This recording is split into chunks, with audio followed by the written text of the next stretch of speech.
I want to know, do we reincarnate? And if so, what part of us is reincarnated? Because why don't we remember anything about previous lives? Okay, if you really want to know, here we go. Yes, we do, and reincarnation can be experienced either internally or externally, depending on our conscious involvement and agreement with the force that's developing us.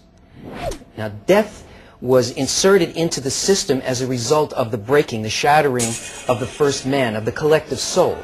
And so each one of the parts of that soul is a so-called individual soul, and it consists of 613 desires to receive just for itself. And each one of these desires is influenced by a constant force of development that's working on it with the purpose of bringing it to its perfected state so that it's transformed into a desire to bestow. And this happens over and over again until all of them are corrected. So no matter how it may appear to us while we're undergoing this process, everything always progresses and it never falls back. All spiritual growth is cumulative. Now, on the internal, on the causal level, an incarnation begins with the appearance of a spiritual body, which is a desire, but in its uncorrected state. And first it feels pleasure by satisfying itself, and then inside of that satisfaction, it begins to sense that it's not just taking from nowhere, but that pleasure is being purposely given to it from a higher level.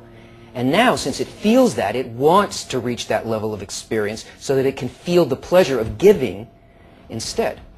But to do that, it has to stop receiving. It has to stop experiencing itself as a receiver. So it's given what's called a screen, an intention that allows it to do that. And this is really the beginning of new life on the inner level, rather than death. Because even though the appearance of each new state is first felt as empty or dark, that only happens because the vessel, the desire, still only identifies and is locked into its old definition of life and pleasure, the one that's trying to leave. So even though what's coming is bigger and better, it's so opposite a perception that we don't feel like there's anything there. Now let's look at the unconscious physical level. Here, the exact same mechanism is perceived as a mysterious, intimate inner quality that clothes in a succession of protein bodies, each with its unique talents and personality, appearing and disappearing one after another over thousands of years.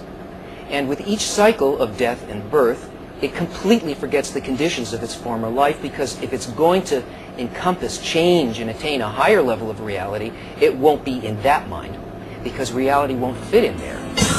And what it's been, how it's developed, and each past life accumulates as its innate nature.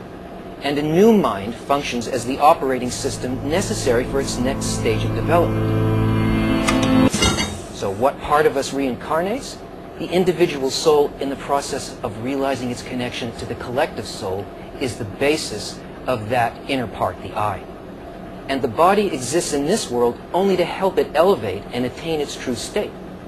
It's so insignificant in comparison to the soul that we can exchange organs and limbs with other species and continue to live, even without all of our body parts, because the body exists for the sake of the soul. So, a Kabbalist is a person who has studied and learned how to be consciously involved in this process of becoming like the will to bestow. And he can inwardly pass through many lifetimes in a day. And by doing that, the soul feels such delight that eventually he no longer needs to descend into this world, but exists in a completely different, eternal and perfected state. But until this inner quality awakens in a person where they want to work with the real causal process, they've got to continue to be born and to die according to the perception of the will to receive. So it's really our choice. We can do it one way or the other.